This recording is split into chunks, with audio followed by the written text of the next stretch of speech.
Good morning, sir. Myself, B. Anil Kumar from CSC A section. My topic is constructors and its types.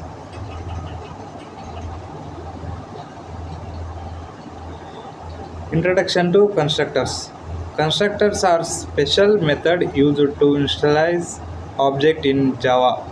They have the same name as the class and do not have a return type. Constructors are called when an instance of the class is created. Purpose of constructors. The main purpose of constructor is to set initial value for object attributes. They allow for the allocation of resources needed for the object. Constructors ensure that the object is in a valid state before it is used. Types of constructors. There are two primary types of constructors in Java: default and parameterized. Each type serves a different purpose for the object installation. Understanding these types helps in effective class design. Default constructors. A default constructor is a constructor that does not take any parameter. It is automatically provided by Java if no constructors are defined in the class. These constructors initialize object attributes to default values such as 0 for integer and null for object.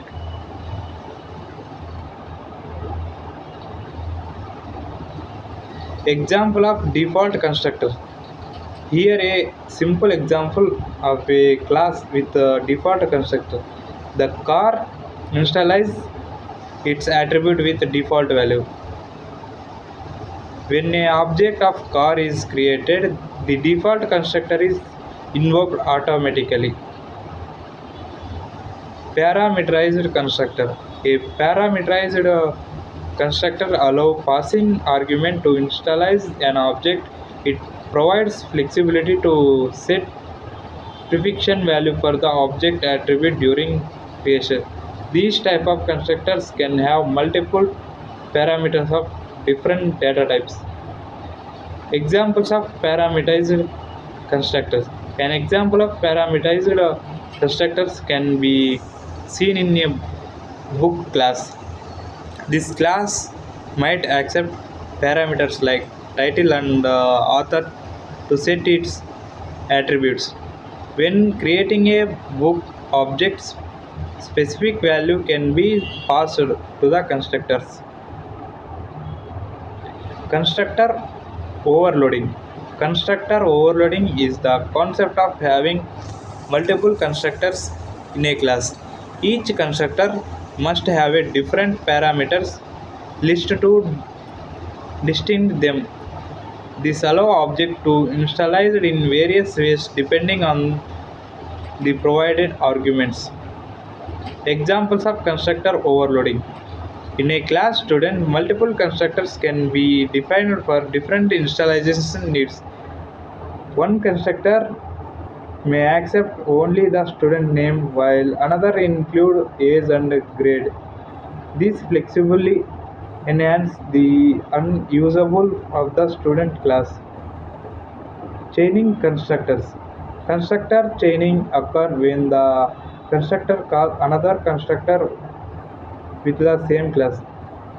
This done using this keyword followed by the appropriate parameters. Chaining helps reduce code duplication and improve maintainability. Examples of constructor chaining.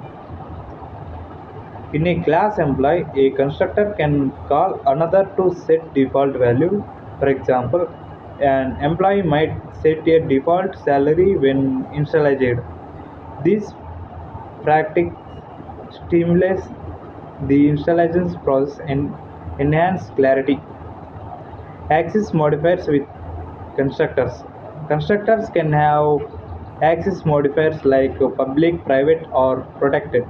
A private constructor restricts instance creation to within the class itself. This is commonly used in designed patterns like Singleton. Best practice for constructors.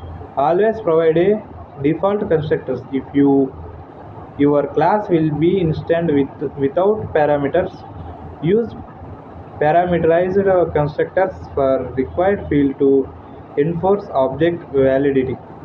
Keep constructors concise and delegate complex installation tasks to separate methods. Common mistakes with constructors. Forgetting to provide a constructor when attributes require installation can lead to error.